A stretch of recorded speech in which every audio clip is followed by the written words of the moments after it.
নমস্কার, সবাই ভালো আছেন? আমি তাপসী রান্নাঘরে সবাইকে স্বাগত। আজকে হান্ডি চিকেন বানাবো, তেঁতুল দিয়ে হান্ডি চিকেন। তো দেখুন হান্ডি চিকেন বানাতে কি কি লাগছে। প্রথমে আমি একটু তেঁতুলটা ভিজিয়ে রেখেছি, 5 মিনিট মতো ভিজিয়ে রেখেছি। তো তেঁতুলেরটা আমি এইভাবে চটকে ওর কাঠটা বার করে নেব।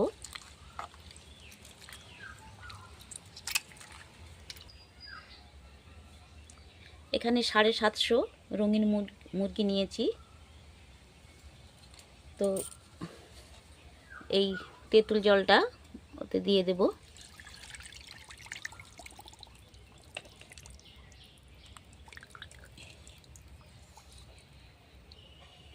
তেঁতুল জল দিয়ে এটা 10 মিনিট একটু এইভাবে ভিজিয়ে রাখবো। দেখুন 10 মিনিট পর ফিরে এলাম। তেঁতুল জলে মাংসটা ভিজিয়ে রেখেছি। তেঁতুল জলে মাংসটা দিয়ে রাখলে কি হয়, মাংসের যে ফ্যাটটা থাকে সেটা চলে যায় আর মাংসটা খেতে খুব সুস্বাদু হয়। তো একটা একটা করে আমি এইভাবে চুড়ে মাংসটা তুলে নিচ্ছি।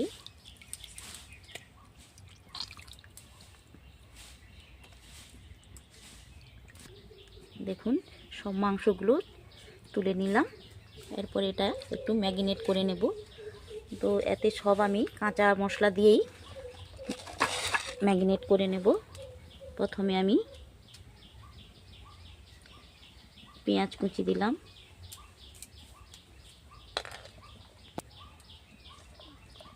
কাঁচা লঙ্কা,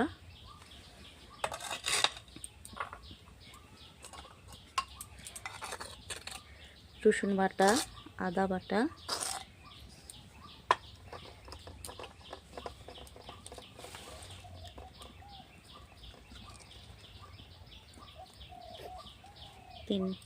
দু তিনটে এলাচ দিলাম, 3টে লবঙ্গ দিলাম,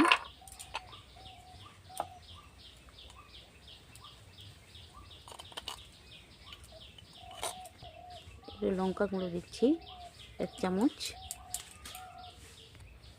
হলুদ গুঁড়ো 1 চামচ, নুন স্বাদ মতো দেব।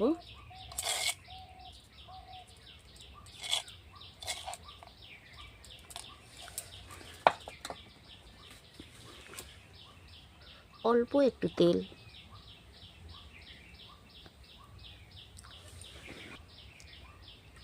একটা তেজপাতা ছিঁড়ে দিলাম। হয়ে গেল। আর কিছু মশলা লাগবে না এক্সট্রা করে। এটাকে ভালো করে মাখিয়ে নেব। দেখুন ভালো করে মাখিয়ে নিয়েছি। এবারে এটা একটু রেখে দেব। রেখে দিয়ে আমি এদিকে একটু আলুটা ভেজে নেব। এবার আলুটা ভেজে নেব। দেখুন কিভাবে আমি আলুটা কেটেছি, এভাবে বড় বড় পিস করে কেটেছি। তো আলুটা ভেজে নেওয়ার জন্যে প্রথমে আমি একটু তেল দিয়ে দেবো।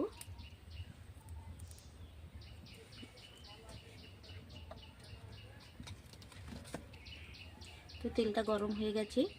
তেলের মধ্যে আমি একটু চিনি বা বাতাসা দিলেই হবে, আমি বাতাসা দিলাম। এটা দিয়ে আলুটা ভাজলে আলুটা খেতে খুব সুন্দর হয়, আলুর কালারটাও খুব সুন্দর আসে।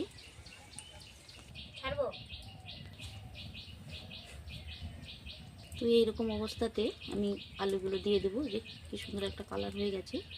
এবারে আমি আলুগুলো দিয়ে দিচ্ছি।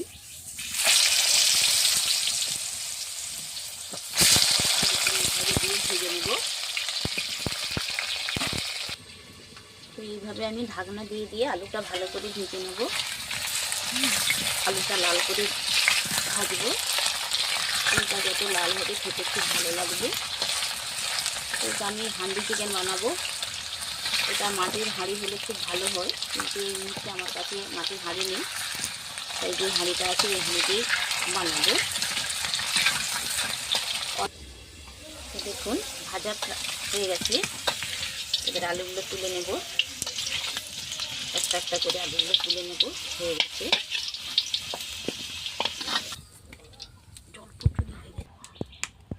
দেখুন আলুটা এইভাবে ভেজে নিয়েছি। এরপর একটা হাঁড়ি বসিয়ে দেব। হান্ডি চিকেনের জন্য একটা হাঁড়ি দরকার। হাঁড়িটা গরম হয়ে গেছে। সেই আলু ভাজার তেলটা যে ছিল অল্প করে একটু দিয়ে দেবো, যাতে হাঁড়ির গায়ে না জড়িয়ে যায় মাংসটা দেওয়ার সময়। অতটুকুই তেল। আর দেখুন মাংসটা হাঁড়ির মধ্যে দিয়ে দিচ্ছি। আর কোনো তেল লাগবে না, তেল মশলা।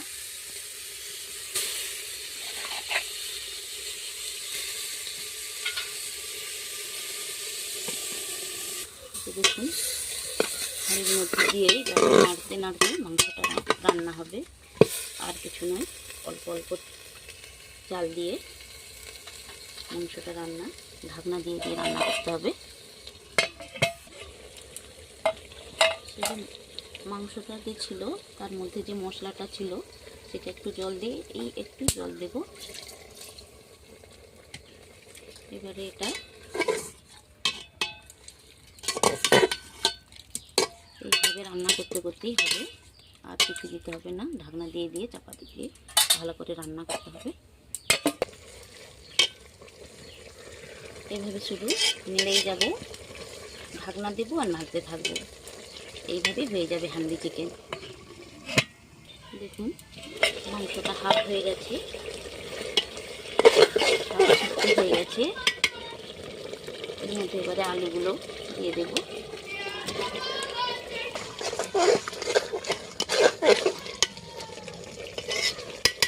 এইভাবে রান্না করে নেব। এই মাংসটা খেতে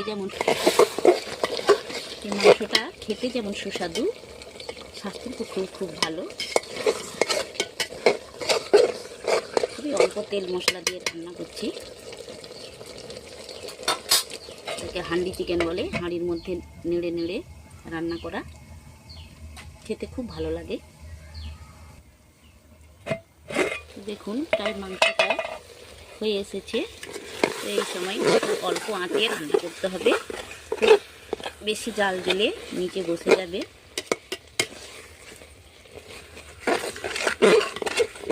তেল সেই একটুই দিয়েছিলাম, আর কোনো তেল দেওয়া হয় না। দেখুন মাংসটা কষা হয়ে গেছে। এইরকম অবস্থাতে এবারে জল দিয়ে দেব। তো আমি 750 গ্রাম মাংস নিয়েছিলাম, তার জন্যে নিয়েছি তিনটে।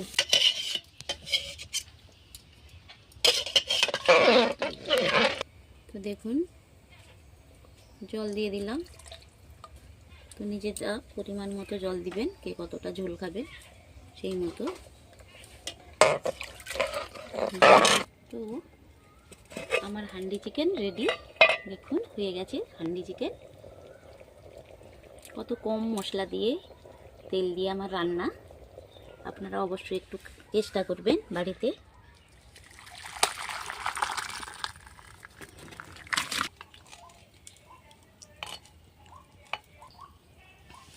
তো দেখুন আমার হান্ডি চিকেন একদম রেডি। আপনারাও বাড়িতে চেষ্টা করবেন এইভাবে রান্না করতে। খুব টেস্টি এবং হেলদি কিন্তু। আমার অল্প তেল মশলা দিয়ে রান্না। Thank you. সবাই ভালো থাকবেন। ধন্যবাদ।